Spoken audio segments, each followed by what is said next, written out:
이사야 말씀을 오늘 또 한 번 더 보게 됩니다.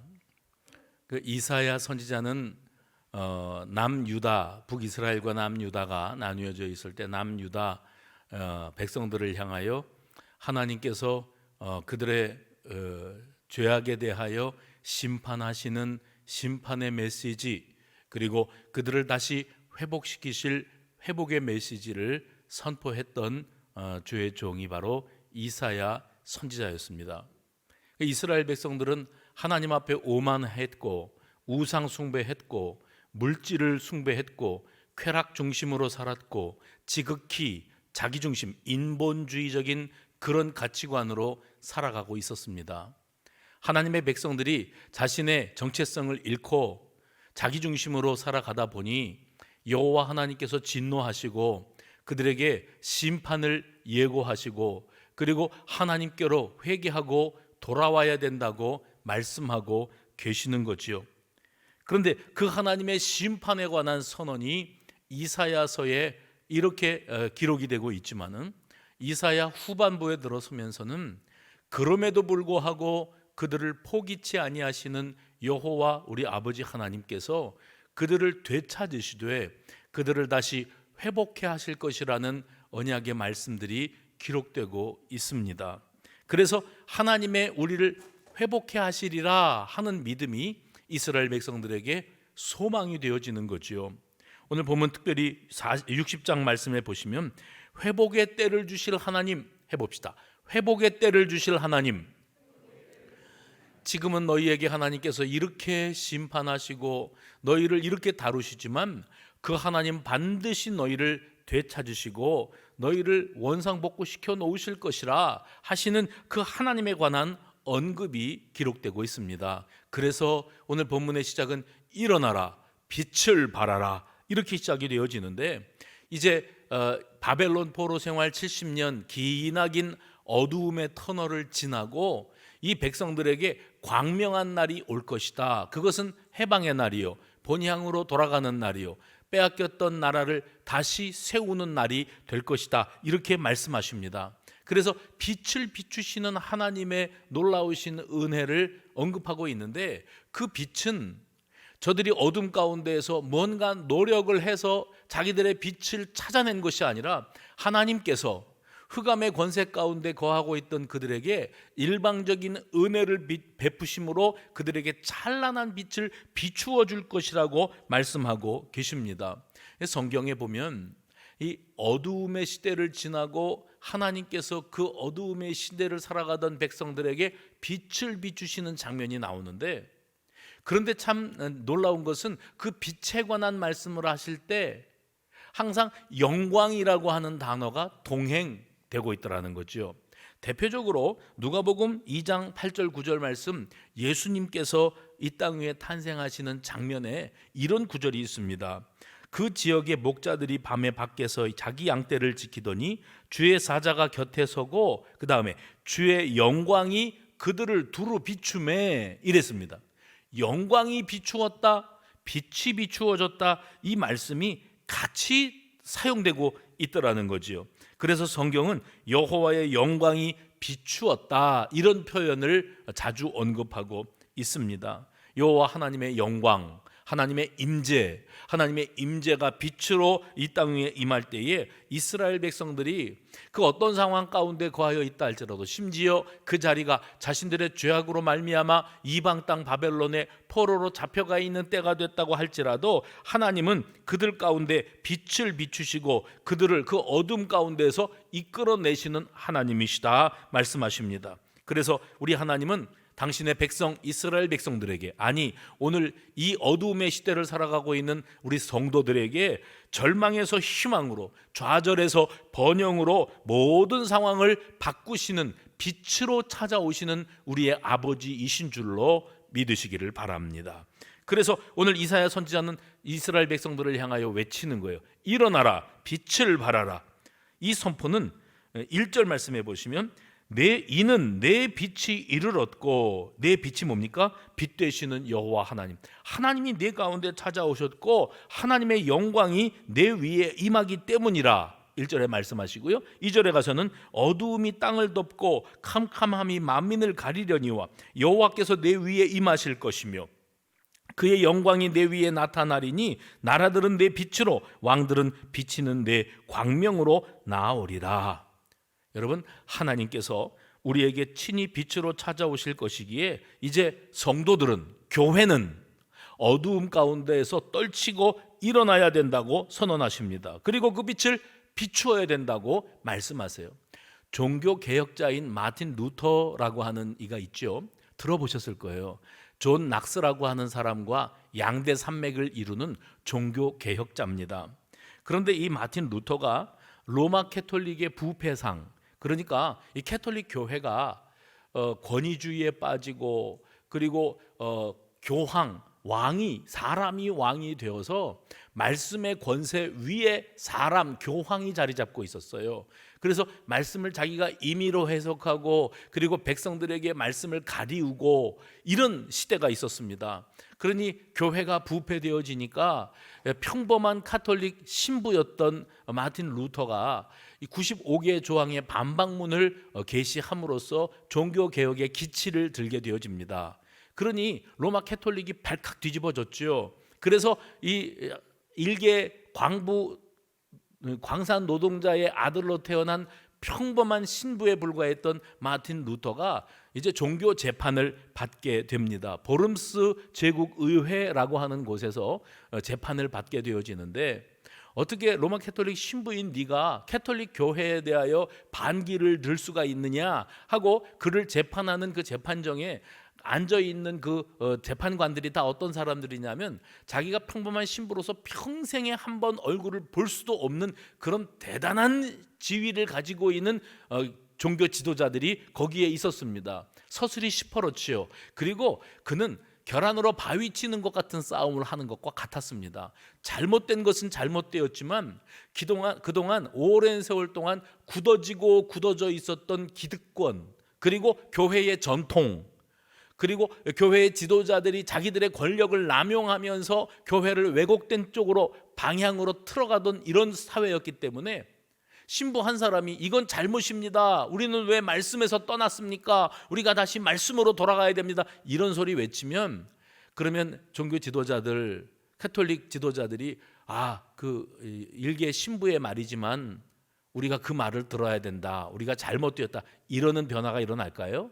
그런 거는 콧등으로도 듣지 않았어요. 귓등으로도 듣지 않습니다. 그래서 이때 당시에 이 종교재판정의 모습을 보면 정말 마틴 루터는 연약하고 또 무능하고 그리고 서슬이 시퍼런 교회의 지도자들은 그를 정죄하고 당장의 말 한마디 한 번의 판결로 그를 사형장의 이슬로 날려버릴 수 있는 그런 상황이었습니다. 근데 그가 재판을 받던 그 장면을 묘사한 내용을 보면 그가 그 기라성 같은 사람들 앞에 당당했다는 거예요. 주눅이 들지 아니하고 살아계신 여호와 하나님 앞에 이런 기도를 드렸다고 전해집니다. 주여, 제가 여기 있나이다. 저는 지금 아무것도 할 수 없나이다. 전능하신 하나님, 저를 도와주옵소서. 나는 지금 아무것도 할 수가 없습니다.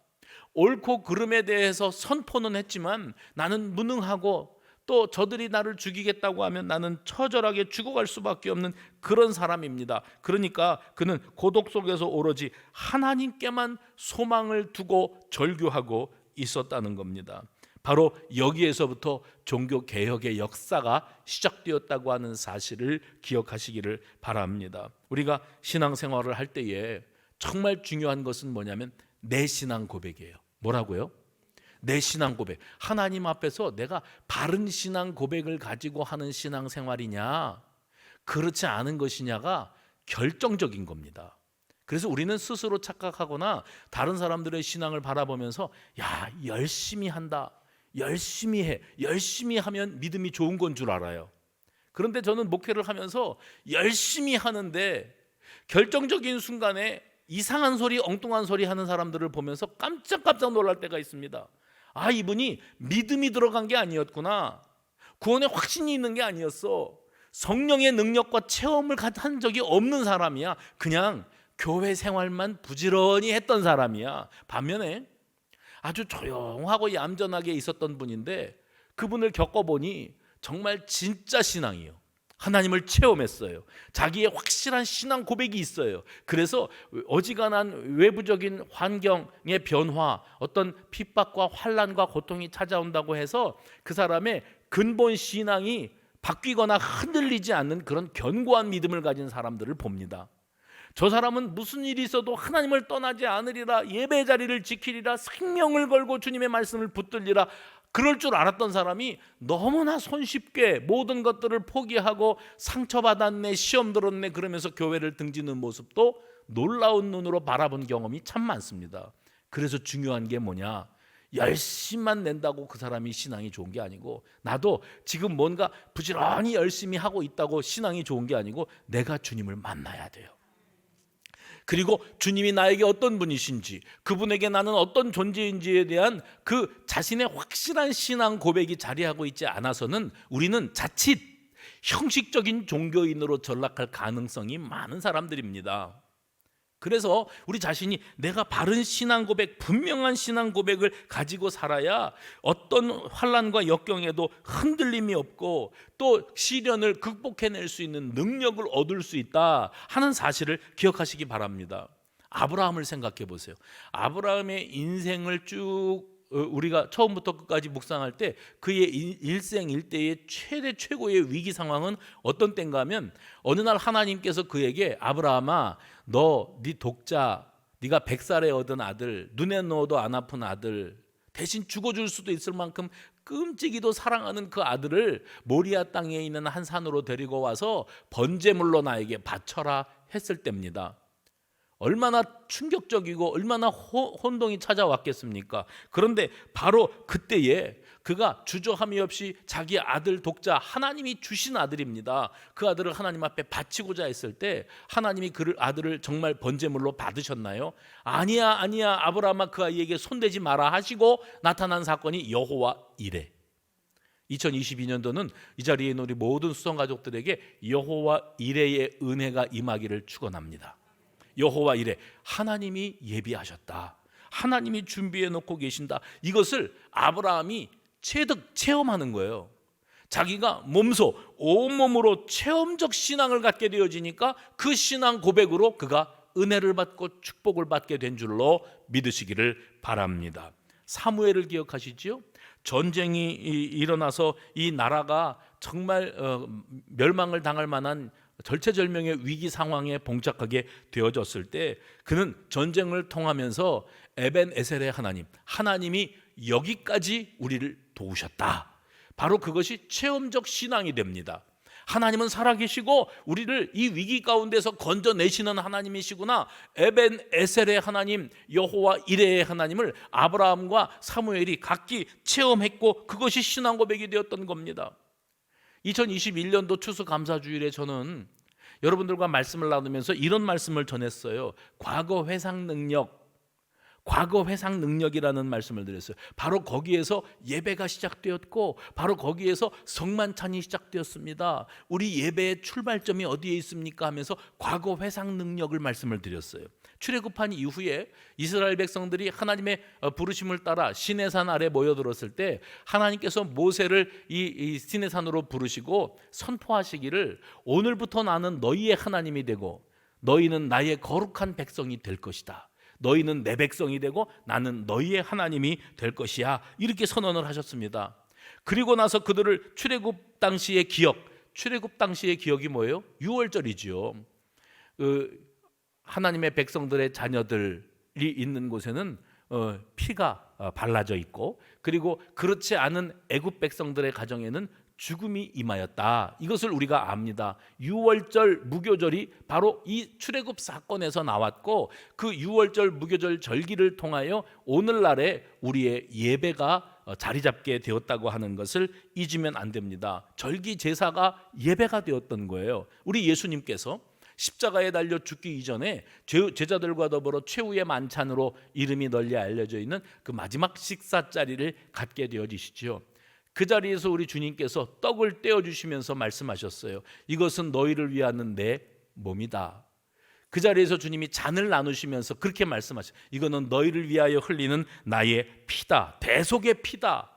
바로 이 첫 번째 성만찬, 최후의 만찬 자리를 통해서 성만찬이 제정이 되어졌고, 지금까지도 우리가 하나님이 나에게 베풀어 주신 구속의 은혜, 대속의 십자가 보혈의 피를 기억하면서 그분을 생각할 때 우리가 예배드리는 것의 기본도, 성만찬에 참여하는 것의 기본도 다 뭐냐면 하나님이 나 같은 죄인에게 베풀어 주신 한없는 은혜, 그 은혜에 대한 감사가 곧 우리의 예배 정신인 줄로 믿으시기를 바랍니다. 그러므로 우리 예배 정신이 하나님이 이미 나에게 베풀어 주신 은혜의 감사, 과거 회상, 지나간 과거에 일어났던 어떤 하나님의 나를 향하신 일방적인 구속의 은혜와 사랑을 생각할 때 우리가 감사의 조건, 뭐 부자가 돼서 감사하고, 건강해서 감사하고, 애가 합격을 해서 감사하고, 취업이 돼서 감사하고, 집이 팔려서 감사하고, 집을 사서 감사하고, 집값이 올라서 감사하고, 부자 돼서 그런 감사가 아니라 그냥 지금 있는 모습 이대로, 지금 이 순간에 나의 있는 모습 그대로 하나님은 이미 나에게 넘치는 것을 주셨습니다. 그래서 감사합니다가 우리의 기본 감사 정신이 되어야 된다고 말씀을 드렸어요. 하나님이 나의 주인 되시고, 나의 아버지가 되시고, 나의 목자가 되시고, 그분은 바로 그분의 존재 자체가 우리의 감사 조건이 된다고 할 때에 비로소 우리는 진정한 하나님의 백성으로 자신의 신앙을 고백할 수 있게 된다고 말씀드렸습니다. 여러분, 우리 신앙의 걸음에도 여호와 이레의 고백, 에벤 에셀의 고백이 충만하고 그것이 기본이 되어질 때 우리는 견고한 믿음으로 살아가게 될 줄로 믿으시기 바랍니다. 해봅시다. 여호와 이레의 고백, 에벤 에셀의 고백. 그리고 근래 들어 자꾸 말씀드리죠. 하나님이 아브라함과 맺으셨던 언약이 이삭과 야곱으로 계승되어지고, 그 야곱의 12 아들 가운데 넷째인 유다에게로 그 축복이 이어질 때 그 축복의 계통 속에서 유다의 후손으로 다윗이 탄생하고, 하나님이 또한 아브라함을 만나 주셨던 것처럼 그 다윗을 만나 주시고 그에게 특별한 언약을 주셨는데, 그의 후손들 가운데서 온 인류에게 구원의 소망, 흑암 가운데 빛으로 찾아오실 구원자 메시아 예수 그리스도께서 탄생하게 되실 것이라고 말씀하셨어요. 그래서 그것이 하나님의 구원 계획, 성경을 관통하는 하나님의 구원 계획이라고 말씀하지 않았습니까? 그래서 하나님은 아브라함과 맺은 언약, 이삭과 야곱과 맺은 언약, 다윗과 맺은 언약을 성취하시느라고 예수님을 이 땅 위에 보내주시고, 그분 예수님의 대속의 십자가를 통하여 우리를 향하신 하나님의 구원 계획은 완성된 줄로 믿으시기를 바랍니다. 또한 지난 송구영신 예배 때 이런 말씀도 드렸어요. 우리 하나님은 출애굽의 하나님이시다. 언제 이 말씀이 나왔죠? 이스라엘 백성들이 바벨론 포로 생활을 할 때 그들을 향하여 주의 종 선지자가 외치는 거예요. 우리 하나님이 출애굽의 하나님인 것을 잊었느냐? 그들을 430년 동안 애굽에 있었던 이스라엘 백성들을 하나님이 건져 이끌어내시지 않았느냐? 그 하나님은 지금 바벨론 포로 생활을 하는 너희들에게도 같은 하나님이시다. 그러면 출애굽의 하나님이 출바벨론의 역사를 이루실 하나님.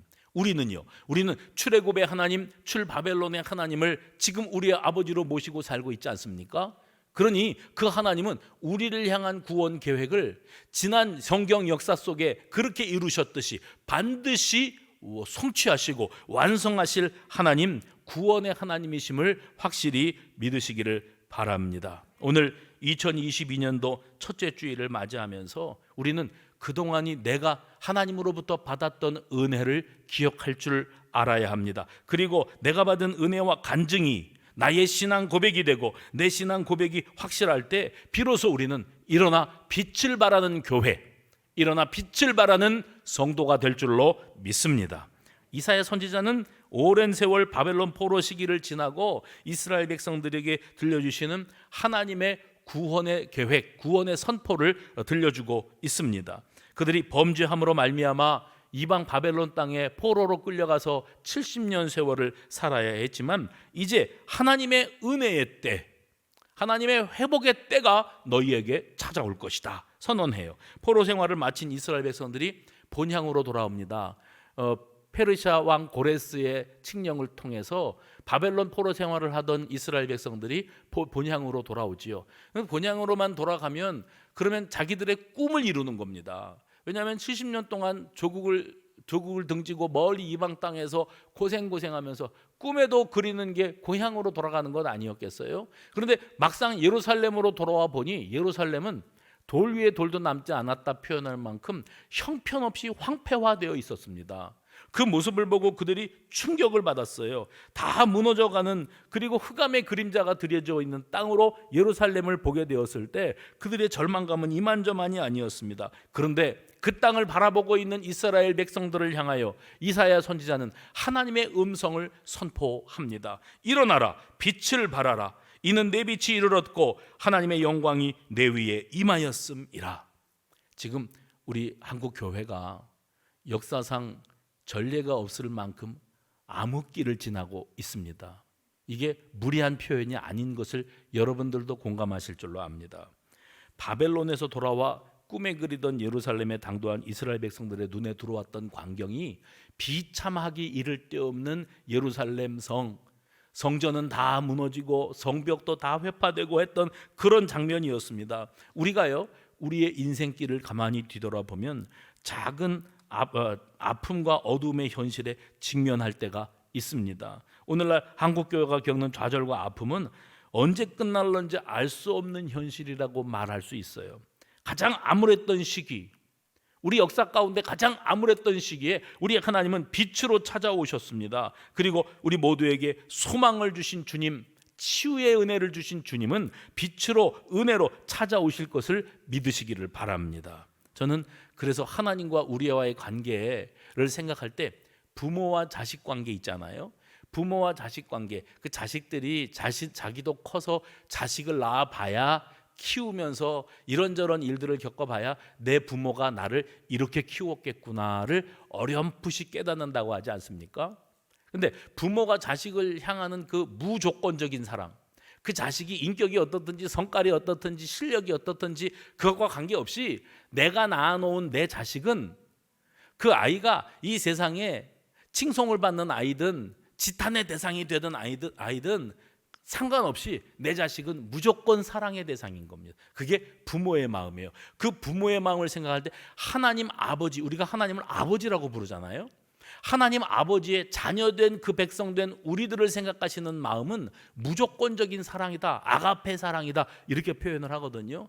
그래서 하나님의 우리를 향한 사랑, 하나님과 우리와의 관계를 부모와 자식 간의 사랑으로 비추어 생각해 보면 이해하기가 조금 쉽지 않을까, 이런 생각을 해봐요. 아이가 아프면 병원에 데려가야 됩니다.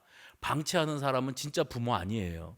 어쨌든지 이 아이를 낫게 해줘야 돼요. 그래서 병원에 가자 하고 아이를 끌어안고 출발을 하지요. 아이가요, 병원 소리만 들어도 넘어갑니다. 왜요? 애들이 제일 싫어하는 것은 병원 냄새입니다. 병원 냄새가 소독약 냄새인데 왜 그게 그렇게 싫지요? 그 이유가 있습니다. 병원 냄새는 곧 주사바늘과 연결되어 있기 때문입니다. 아픈 주사가 내 팔뚝에 뚫고 들어오고 내 엉덩이에 들어온다고 생각을 하니까 이 아이가 그 불쾌했던 경험, 고통스러웠던 경험을 떠올리니까 병원 소리만 나와도 기절초풍을 하는 거예요. 그러면 엄마가 이 아이를 얼르고 달래느라고 병원 가자, 엄마랑 같이 가자, 괜찮아, 오늘은 주사 안 맞을 거야, 거짓말 하지요? 오늘은 주사 맞는 날 아니야, 그냥 병원 가서 의사 선생님 만나만 보자. 그래서 병원에 들어가요. 아이가 엄마의 품에 꼭 붙어 있지요. 철석같이 달라붙어 있습니다. 의사 선생님이, 간호사 선생님이 아무개 들어오세요 그러면 애만 들여보냅니까? 아니요, 엄마가 안고 들어갑니다. 안고 들어가서 또 그런 소리 하지요. 그 영양가 없는 소리, 우리 아무개 오늘 안 아프게 해주세요, 이런 소리 합니다. 근데 선생님이 어디 한번 보자 하고 청진기도 대고 이렇게 한 다음에 주사 맞아야 돼요. 결국에 주사 바늘이 들어가야 됩니다. 그러면 아이가 배신감에 치를 떨궜죠. 세상에 믿을 엄마 하나도 없다 이러겠죠. 그런데 아이가 주사 맞을 때 간호사나 의사한테 애를 맡겨버리는 엄마가 없습니다. 아이가 엄마한테 꽉 들어붙어서 엉엉 웁니다. 통곡을 하고 울어요. 그런데 괜찮아, 엄마가 꼭 붙잡고 있을 거야, 괜찮아, 조금만 참아, 그러면서 아이를 꽉 붙잡고 있어요. 그러면서 엄마하고 아이는 따로따로 떨어져 있는 객체지만 그 사이에는 한 몸이 되죠. 한 몸이 되는데 주사바늘이 아이의 팔뚝으로 들어갑니다. 그러면 아이가 자지러지지요. 근데 인상은 누가 쓰는 줄 아세요? 엄마가 씁니다. 아이가 아프면 엄마도 아픈 거예요. 우리가 고통스럽고 우리가 힘들어 몸부림을 치면 우리 하나님 아버지는 아파하십니다. 한국 교회가 이런 위기 상황에 봉착하고 유례가 없는 흑암기에 들어섰을 때 우리 하나님이 탄식하시고 우리 하나님의 눈물 흘리시는 줄로 깨달으시기를 바랍니다. 부모가 자식을 키우면서 그 자식들이 다 똑같지가 않거든요.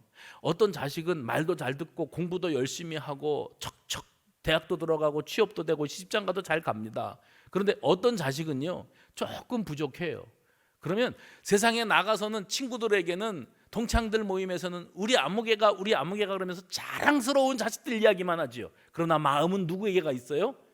그 연약하고 부족한 자식에게 부모의 마음은 향하게 되어 있는 거예요. 이거를 아픈 손가락 이럽니다. 뭐라 그런다고요?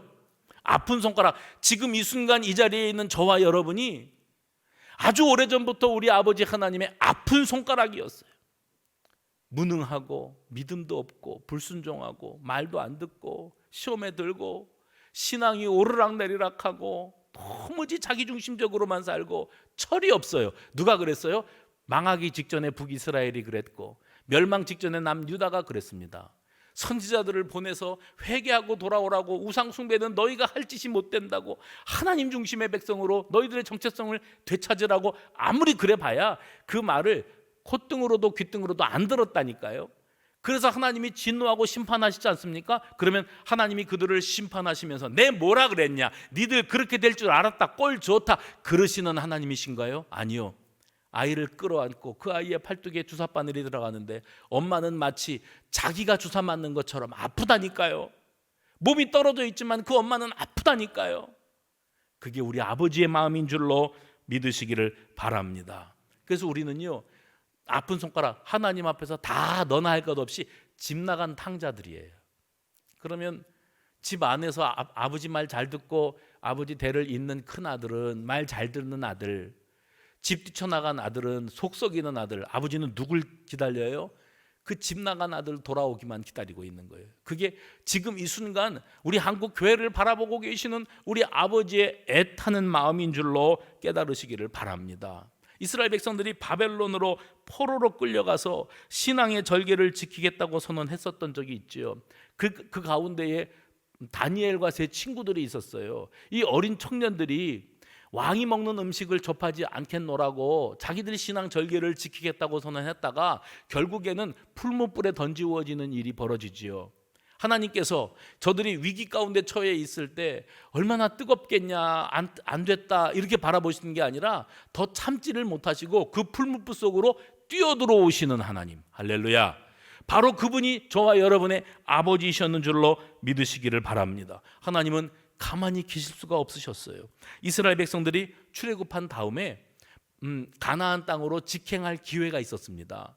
그런데 그 기회를 놓쳤지요. 왜요? 가나안에 정탐 다녀와가지고 믿음 없는 소리, 불신앙의 소리, 불길한 소리, 안 된다는 소리, 뭐뭐 때문에 그런다는 소리만 했습니다. 그 믿음 없음 때문에 하나님 진노하시고 그들이 70일 동안 정탐 다녀왔던 하루를 1년으로 계산해서 40년 동안이나 광야길을 헤매이게 하셨어요.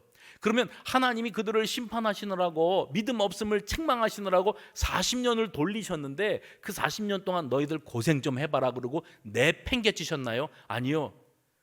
낮에는 구름기둥 밤에는 불기둥 밤낮으로 그들을 인도하셨고 먹을 양식이 없을 때 만나를 내려주셨고 마실 물이 없다고 나우성을 칠 때 하나님 반석을 치셔서 물이 터져 나오게 만드셨던 우리의 하나님이신 줄로 믿으시기를 바랍니다. 그래서 보니까 그 광야 40년 길도 하나님으로부터 버림받았던 시간이 아니라 광야 야전 훈련소였어요.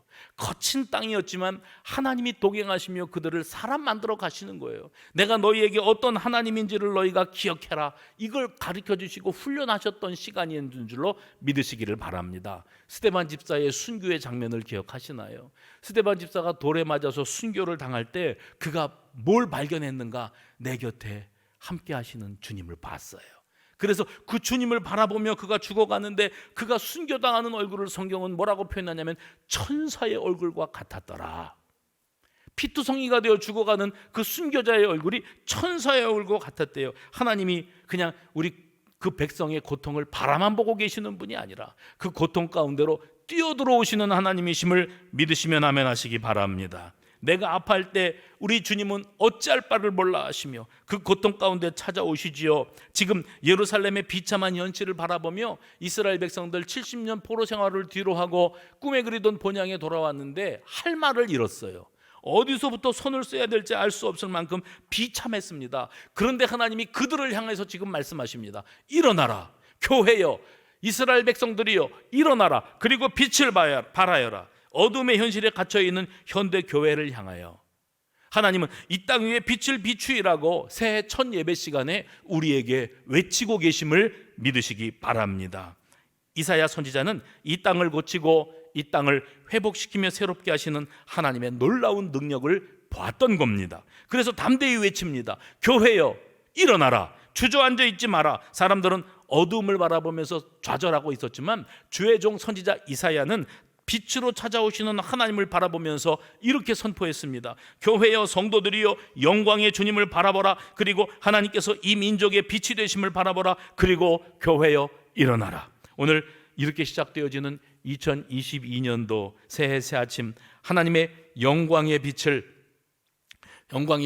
우리 교회와 우리 민족에, 그리고 이 자리에 있는 우리 수송 가족들에게 비추는 아침이 되는 줄로 믿습니다. 저희가 신학교 다닐 때 대학교 4년, 대학원 3년, 7년을 신학 공부를 했습니다.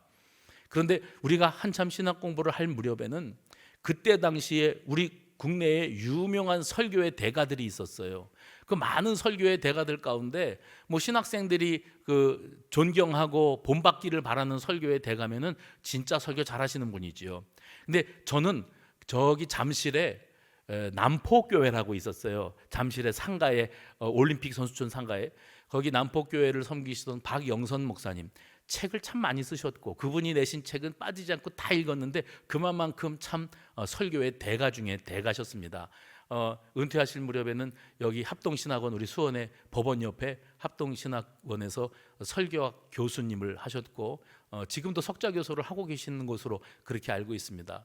이분이 은퇴가 되시고 원로 목사님이 되셔서 조용하셨는데 근래에 책을 한 권 내셨어요. 그 책의 이름이 뭐냐면 고난이 하는 일. 제가 2월 달 추천 도서로 지금 이 책을 추천할까 생각 중입니다. 고난이 하는 일이라고 하는 제목의 책을 최근에 내셨어요. 근데 이 책을 제가 읽어보니까 거기 이런 말씀을 하셨더라고요. 한국 교회가 코로나19 초기에는 금방 지나가겠지 하는 순진한 낙관론에 빠졌다가 상황이 악화되어 가니까 우리가 죄가 많기 때문에 하나님이 우리에게 진노하시고 벌을 내리시는 것이다 하는 묵직한 심판론으로 나가다가 그 시간이 지나면서도 여전히 나아질 기미가 보이지 않으니까 한국 교회는 지금 너무 당황스러워하고 허둥대고 있다, 이렇게 썼더라고요. 구약 바벨론 시기에, 바벨론 포로 시기에 예레미야서를 보면 지금 한국 교회의 모습과 아주 흡사한 장면들이 거기 등장을 합니다. 교회는 오랜 세월 동안 개혁을 요구받아 왔어요. 아까 제가 마틴 루터 이야기를 했는데 로마 캐톨릭이 부패하였기 때문에 천국에 가기 위해서 돈을 받았거든요. 이런 부패상들이 자행되고 있었기 때문에 종교 개혁의 요구가 빗발쳤어요. 그런데 지금 한국 교회가 지금 이 코로나 시기 직전까지 어떤 상황이었는가 하면 교회가 무기력증에 빠지고 부패하고 어디서부터요? 위로부터 썩어가는 겁니다. 그래서 물질주의에 빠지고 권위주의에 빠지고 자리 다툼들이나 하고 분파주의에 빠져서 교회가 분열되고 교파가 나뉘어지고 하는 이런 일들이 벌어지니까 이 사회가 교회를 보면서 걱정하고 교회 안에서도 너나 할 것 없이 교회는 또다시 종교개혁이 일어나야 된다 할 만큼 참 심각한 상황에 빠져 있었습니다.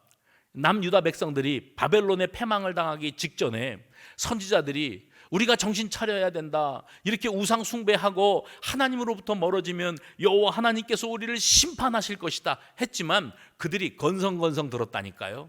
우리가 예배를 안 드리냐, 절기를 안 지키냐, 우리가 기도회를 안 하냐, 우리 할 거 다 하고 있다. 그렇죠, 할 거는 다 하고 있었지요. 그러나 그들은 이면에 마음이 다른 데가 있었어요. 우상 숭배, 뭐 형상을 만들어 놓고 넙죽넙죽 절하는 것만 우상입니까? 돈에 마음 빼앗기고 눈에 있다가 잠시 있다가 안개처럼 사라질 것들이 마치 영원 무궁할 것인 양 이렇게 착각에 빠져서 우상 숭배하듯 물질을 숭배하고 권위를 숭배하고 쾌락을 숭배하고 이렇게 자기 본의로 살아가니까 하나님의 진노와 심판이 임박했던 겁니다. 그때 이스라엘 백성들의 모습이나 오늘날 한국 교회의 모습이 크게 다르지 않다는 거예요. 그래서 한국 교회를 향하여 선지자들이 외치는 음성을 들으라는 거죠. 한국 교회는 돌아보면 가장 암울했던 시기에 서광이 비추이듯이 복음이 들어왔어요. 이방 선교사들을 통해서 외국 선교사들이 복음을 증거했습니다. 그때 가장 가난했고 무지했고 미개했고 그 우상 숭배에 빠져 있었던 이 민족에 복음의 빛이 비추었다니까요. 그래서 복음을 받아들이고 한국 교회가 역사상 전 세계 역사상 교회 역사상 유례를 찾아볼 수 없는 대부흥기를 맞이합니다. 심지어는 십자가만 어디다가 딱 꽂아 놓으면 성도들이 구름대같이 모여든다는 소리를 들을 만큼 그런 놀라운 부흥기가 이 땅 위에 있었습니다. 그런데 그 부흥을 은혜로 여기지 못하고 자만하고 오만하고 그리고 교회는 세속에 점점 물들어가고 있었어요.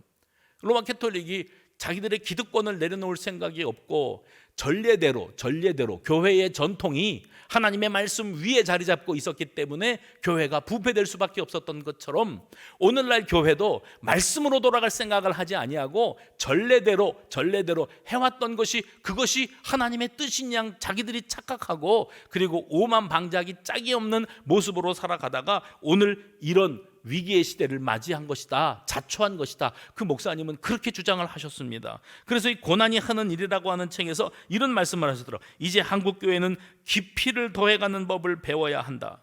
그리고 한국교회는 지금의 현상을 두고 시급하게 답을 내릴 생각을 하지 말고 너무 얕았던 우리들의 모습, 뭐지요? 우리의 신앙이 너무 가벼웠던 거예요.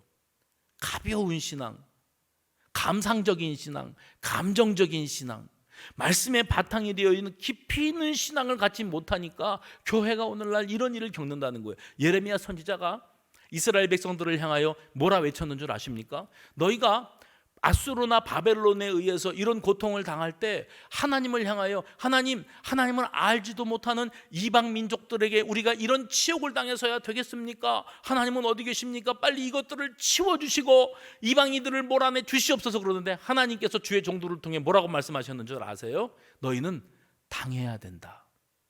그것은 내가 너희들에게 주는 심판이야. 그러니 그냥 달게 받아. 그 고통을 감내해. 참아내. 너희는 더 아파야 돼. 너희는 더 힘들어야 돼.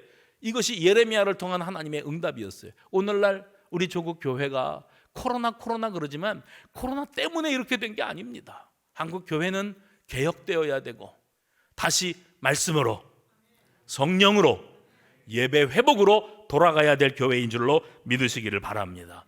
우리가 신앙의 깊이가 너무 얕았어요. 우리가 신앙의 깊이가 얕다 보니까 함부로 현실 진단을 하는 거죠. 코로나를 만나면 그러면 이것은 곧 지나갈 것이다. 혹은 이것은 하나님이 우리를 심판하시는 것이다. 뭐 이런저런 소리들을 막 쏟아내는 거예요. 그런데 이게 그렇게 가벼운 일이 아닌 겁니다.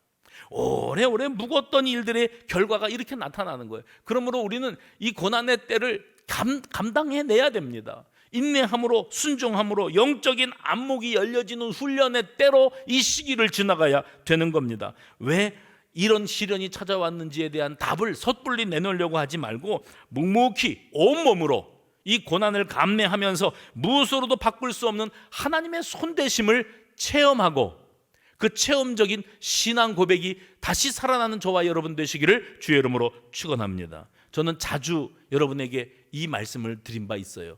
우리를 향하신 하나님의 진심, 하나님의 의도, 지금 이 순간 우리를 향한 하나님의 본심은 무엇일까? 예레미야 29장에 이렇게 기록되어 있습니다. 여호와께서 이와 같이 말씀하시니라. 바벨론에서 70년 기한이 차면 내가 너희를 돌보고 나의 선한 말을 너희에게 성취하여 너희를 이곳으로 돌아오게 하리라. 여호와의 말씀이니라. 너희를 향한 나의 생각을 내가 아나니 평안이요 재앙이 아니니라. 너희에게 미래와 희망을 주는 것이니라. 너희가 내게 부르짖으며 내게 와서 기도하면 내가 너희들의 기도를 들을 것이요 너희가 온 마음으로 나를 구하면 나를 찾을 것이요 나를 만나리라. 예레미야 29장 10절에서 13절까지 나오는 이 말씀을 여러분 우리에게 들려주시는 말씀으로 받으시기 바랍니다. 우리가 이런저런 일들로 말미암아 시련을 겪고 시달림을 당하고 망신을 당하고 세상으로부터 손가락질을 당하고 욕을 먹는 교회가 되었다고 할지라도 우리 하나님 우리가 이런 꼴을 당하여도 하나님은 가만히 계십니까 하고 이걸 빨리 치워달라고만 할 것이 아니라 오죽했으면, 우리가 오죽 부패했으면, 교회가 이 시대에 오죽 흑암의 권세에 사로잡혀 빛을 비추이지 못하고 살았다면 하나님이 이렇게 우리를 다루고 계시겠습니까? 그러면서 예레미야를 통하여 하셨던 말씀처럼 너희는 좀 당해야 된다, 너희는 이 고통의 쓴 잔을 맛봐야 된다. 그러나 들어라, 29장에 뭐라 그랬다고요? 너희를 향한 나의 생각을 내가 아나니 평안이요. 우리 하나님은 우리에게 평안 주시기를 원하시고 재앙을 주기를 원하시는 하나님이 아니세요. 너희에게 미래와 희망을 주는 것이다. 평안을 주고 미래와 희망을 주시는 것이 하나님의 의중이랍니다. 그리고 말씀하시기를 너희가 내게 부르짖으며 내게 와서 기도하면 내가 너희들의 기도를 듣겠다. 그리고 너희가 온 마음으로 나를 구하면 나를 만나게 될 것이고 내가 너희들을 만나주리라. 주님이 선언하셨어요. 여러분 이 말씀을 부여잡는 올 한 해가 되시기를 바랍니다. 오늘 본문 이사야 선지자는 외칩니다. 어두운 시대에도 소망을 비추시는 하나님으로 말미암아 교회여, 성도여, 수성교회여 일어나라 외치는 이 선지자의 절규에 가까운 외침을 듣는 우리 모두가 되기를 원합니다. 그리고 주님 말씀하세요. 너희들에게 필요한 것은 체험적인 신앙이다. 그리고 이 고난의 때, 시련의 때를 너희는 감수해라, 견뎌내라. 그래서 우리가 다시 진솔한 기도의 사람으로 회복되고 말씀의 사람, 성령의 사람, 예배 회복의 사람으로 회복된다면 그러면 우리 하나님이 우리를 기쁘게 맞아주시고 2022년도 한 해 하나님의 특별한 은혜 가운데 이끌어 가실 것을 믿어 의심치 않는 저와 여러분 되시기를 주의 이름으로 축원합니다. 전능하신 아버지 감사합니다.